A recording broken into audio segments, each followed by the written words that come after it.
ఆ రక్త సంబంధికుల్లో అంతకుముందు ఉన్నటువంటి హెరిడేటరీ అంటే వంశపారంపర్యంగా పెద్దవాళ్ళలో ఎవరికన్నా ఈ క్యాన్సర్ ఉన్నప్పుడు, అంటే ఉదాహరణకు పెద్దవాళ్ళలో బ్రెస్ట్ క్యాన్సర్ బయటపడింది అనుకోండి, ఆ తర్వాత తరాల్లో అంతకంటే లోతైన అంగాల్లో రావడానికి అవకాశం ఉంది చిన్న వయసులోనే.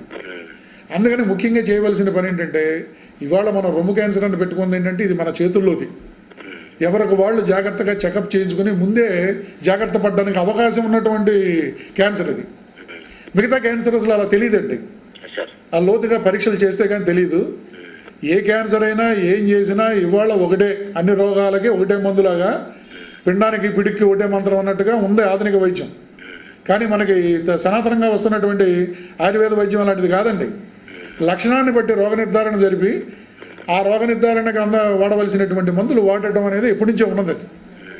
ఇప్పుడు ప్రపంచానికి తెలియకపోవచ్చు కానీ ఆ వైద్యం జరుగుతుంది కదా. ఏమండి మీ పేరేంటన్నారు? సార్ ఇంకేంటి చెప్పండి, మీ సందేహం ఏమైనా ఉంటే మీ ద్వారా పబ్లిక్ తెలియాలి. ఆదిశేష్ గారు ఒకటి విషయం అండి. ఇప్పుడు నాకు 2 సంవత్సరాల కింద మెడ మీద ఒకటి వచ్చింది, ఎదర మన నోస్ట్ మీద ఒకటి వచ్చింది. అంత రెండోది ఎక్కడ వచ్చిందన్నారు? ఒకటేమో ఎదర మన కుడికంటి పైన ఒకటే మెడ మీద వచ్చింది. అయితే అవి గోలికాయ అంత అయినాయి.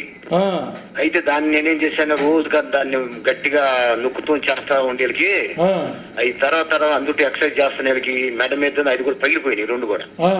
ఎక్సర్సైజ్ మీద ఆ 2 పగిలిపోయినవి కూడా మానిపోయినాయి 2 కూడా.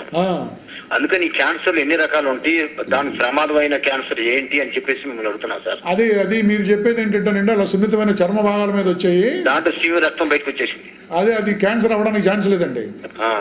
అది ఎపిథెలియోమా, మామూలుగా చర్మం మీద కండరాల మీద వచ్చేదని ఎపిథెలియోమా అంటాం.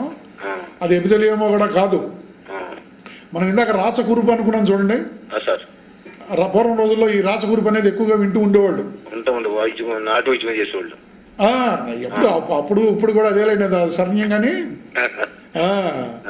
అది ఆ రాచకురుపు అనేది ఏంటంటే ఎక్కువ కాలం షుగర్ పేషెంట్లకు వచ్చే కార్బంకల్ అంటామండి. అంటే సెగ్గడ్డలో అదొక రకంగా వచ్చి గడ్డలాగా వచ్చి ఆ తర్వాత దాంట్లోంచి వచ్చి ఆ తర్వాత అది పగిలి ఇలాగ రక్తం చీము బయటకు వచ్చేసి మాడిపోవడం అనేది జరుగుతూ ఉండేయండి. అంటే దాంట్లో ఏంటంటే మీరు వ్యాయామం ఉండటం, సరైనటువంటి ఆహార విహారాలు చేయడం వల్ల జరుగుద్ది. అట్లాగా వెరీ గుడ్. మీ వయసు ఎంత అండి? నా వయసు 55 సంవత్సరాలు. ఓహో, right right right right. Hello నమస్తే, చెప్పమ్మా మీ సమస్య డాక్టర్ చెప్పమ్మా.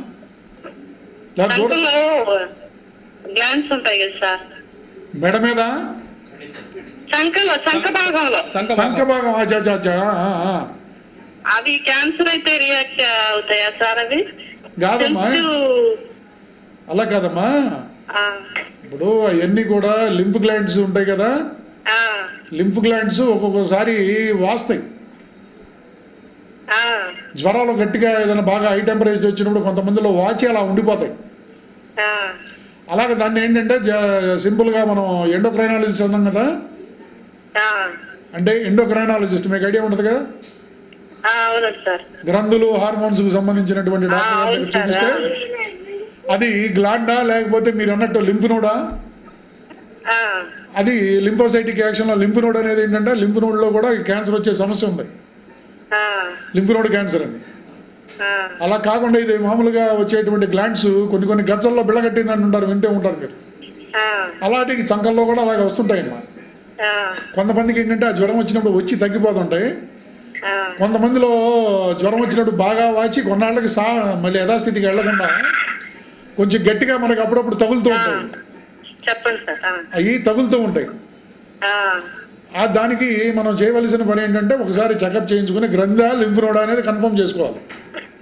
అదే సార్, నాకు ఒక 35 ఇయర్స్ బ్యాక్ అప్పుడు బ్రెస్ట్ రైట్ బ్రెస్ట్ చిన్న గ్లాండ్ లోపల తగిలింది సార్. అప్పుడంటే డాక్టర్ గారు మెమోగ్రామ్ తీసి ఫైబ్రాయిడ్స్ అమ్మా అని చెప్పారు. ఆయన మరి ముందస్తు సరిగా ఏమో తెలియదు కానీ తానాజోల్ టాబ్లెట్ విటమిన్ E ఇచ్చారు.